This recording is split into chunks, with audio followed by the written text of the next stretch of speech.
Hello and welcome to the channel. My name is Drew. This is Just a Guy Linux. And yes, it's only been a day since the last video, but I've got something to say and I might as well say it without delay. So, that rhyme notwithstanding, let's get to today's topic and let's talk about Firefox.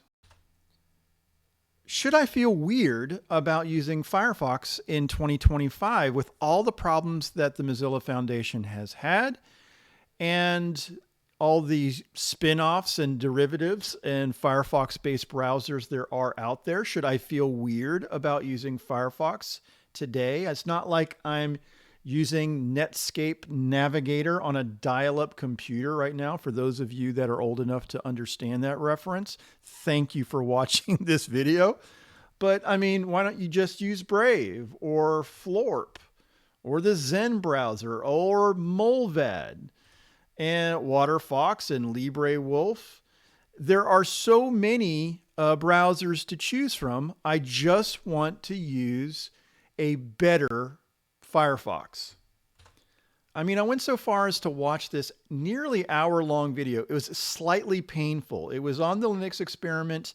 Nick held firm, interviewing Ryan Sipes from Mozilla, and basically laid it out there for him. It's like, you guys have been messing up for a really long time.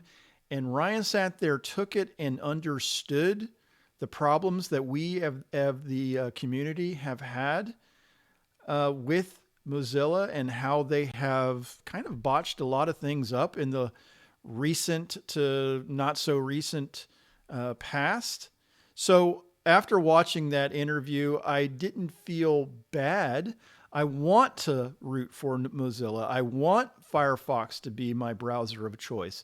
So I kind of went outside the box and tried to figure out ways that I could still support the project and get what I want out of it.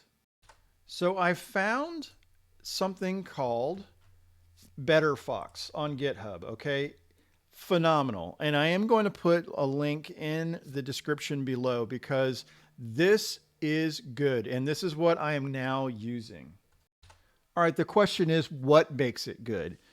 It takes Firefox and it makes it faster, more private, and more consistent without me as a user having to kind of dig through the hundreds of settings in the About config. It makes it much more private. It disables Mozilla's telemetry, the experiments, and all kinds of, it disables Pocket, Firefox Suggest, sponsored features. It tightens up fingerprinting resistance. My gosh, this is awesome, friends. Now, full disclosure, I am using Chromium right now. I wanted to install Firefox 136. That way I have the latest version. As you know, I'm a Debian user, so Firefox 136 or anything beyond the ESR version, which is in the stable packages, is not something that I normally use, but I wanted to try the newest version out because of sidebars and some of the other new features. I think it was a very good update. So version 136 is a plus for me. So I am going to go over and let's just go here. I think I have a script that's in my downloads directory. Okay.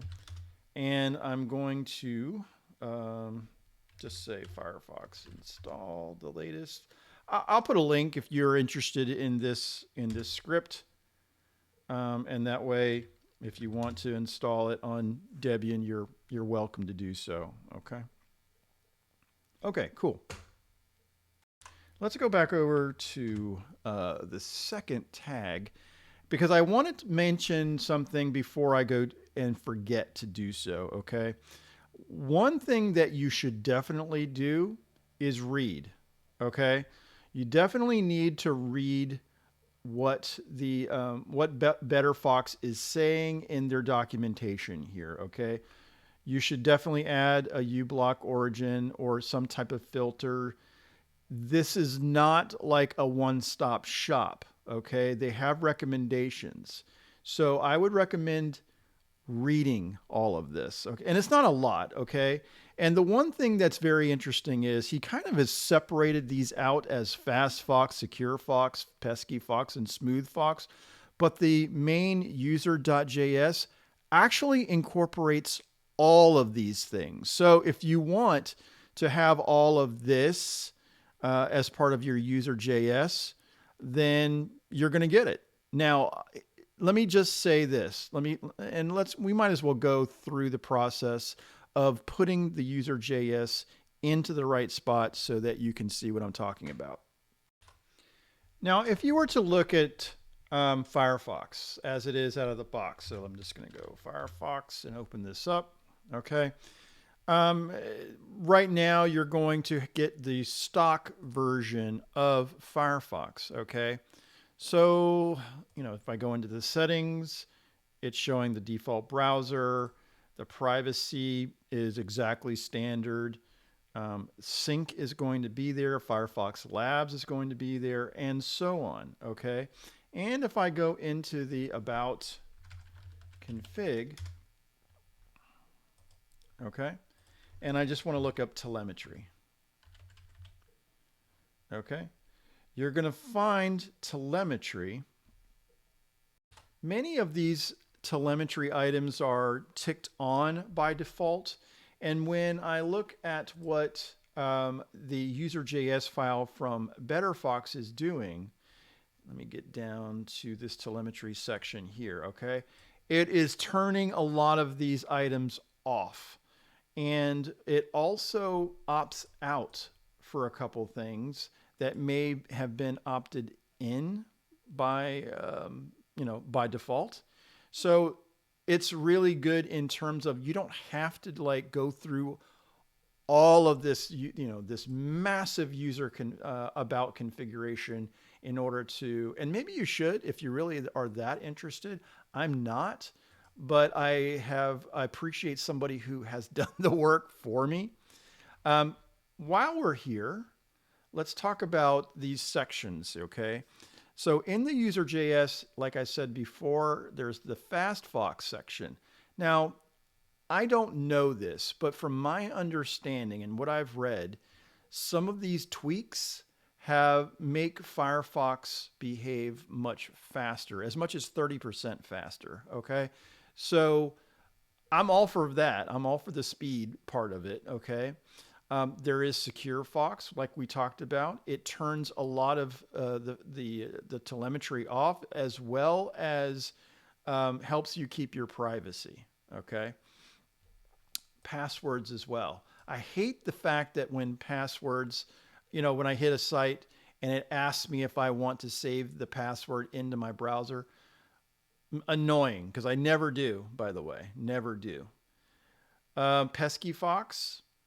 Another thing that handles cookies and notices and things like that, it turns off Pocket by default, which I dig, okay? And then there is the override section, okay? I haven't done the Smooth Fox or something like that, but I do want to talk about overrides when I get to that point, okay? So, just to be clear, let's go back over here and we see that Pocket is enabled. If we go to the settings and we see passwords, passwords, asked to save passwords, all this stuff is enabled by default. So let's go ahead and close this, okay? Let's close Firefox and let's go over to Mozilla. It's a .mozilla directory and it's in your user, home user directory. Okay, so we're going to go into there and we're going to go into Firefox. Okay, and we are going to look at, I think it's this one. I want to make sure that I'm doing this right. Okay, so this is new for me.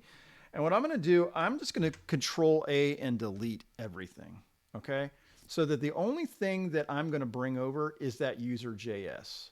Okay, so, and I actually downloaded it so that I could show you.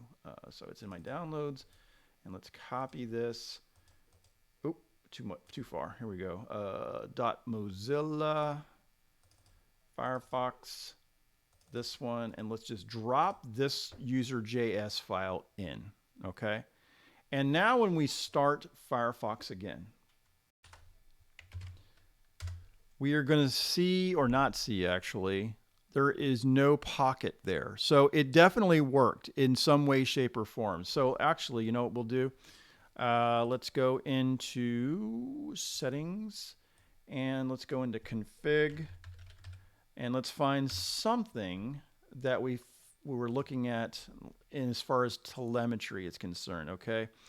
So the unified telemetry, toolkit telemetry.unified is now false. So I want to make sure that that toolkit.telemetry.unified is now false. So that's excellent. I mean, a lot of the things that that were to be stripped out of Firefox have now been stripped out. Okay, so this is fantastic for me.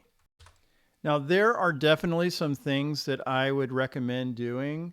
And while I'm here, I wanted to alert you as to this optional hardening page. So if I click on this, all right. So let's just say like Firefox Sync is enabled still. So let me actually make sure, let's verify that. Let's go back over here and go into, yeah, right there. It says sync and save data. So it is definitely enabled still. So let me go ahead back over here. And if I want to, I can just say, you know what, I'm going to copy this. So it disables the Firefox View Tour from popping up and disables Firefox Sync. So let's copy that, okay?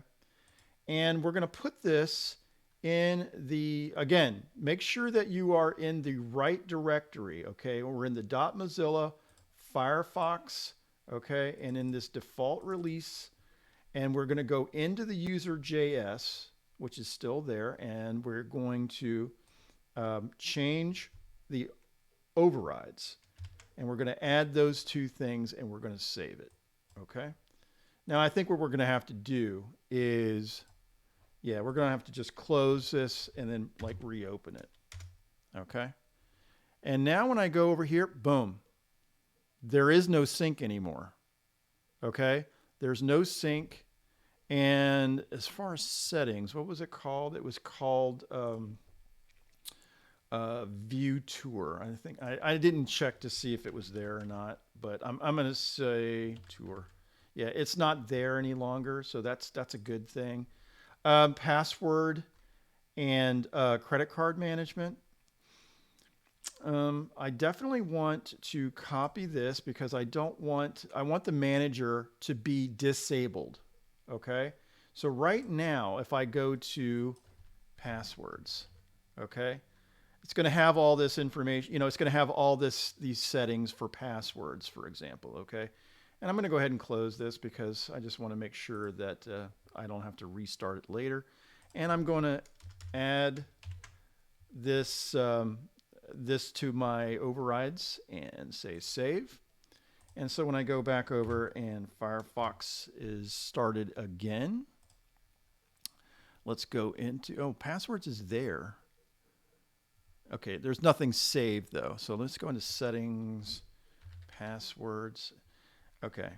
It did turn off everything. Okay, so maybe that's all it really does. I thought maybe it would just disable it completely, but it turned off ask to save passwords and so on. Okay, so that's, there's some definite benefit to that. Okay, what else was that? Remember sign-ons false. It also says that you can block embedded social posts on web pages. Okay. And then adding secure DNS. So like I said before, okay, let's make sure that you are reading all of this. I'm not going to go through all of this. You know, I'm not going to have my own, like, you know, user.js file. Maybe I should. I mean, that might be a good idea, have my own.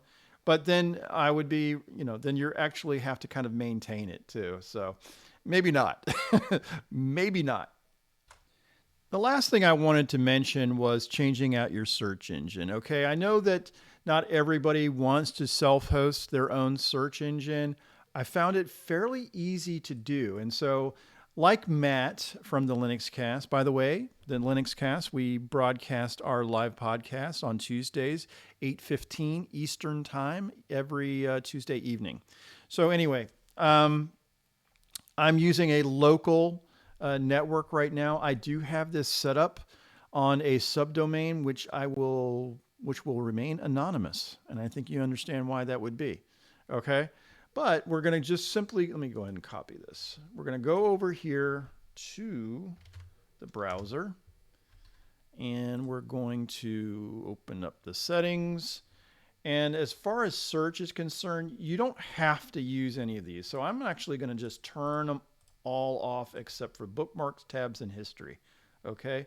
And now I'm just going to add, and the search engine name is just going to be local. And then we're going to add the URL, which is going to be search. And we're going to add the word search and then question mark and then Q equals percent, that's an ampersand, percent S, and we're going to call this, we're going to call this, doesn't matter,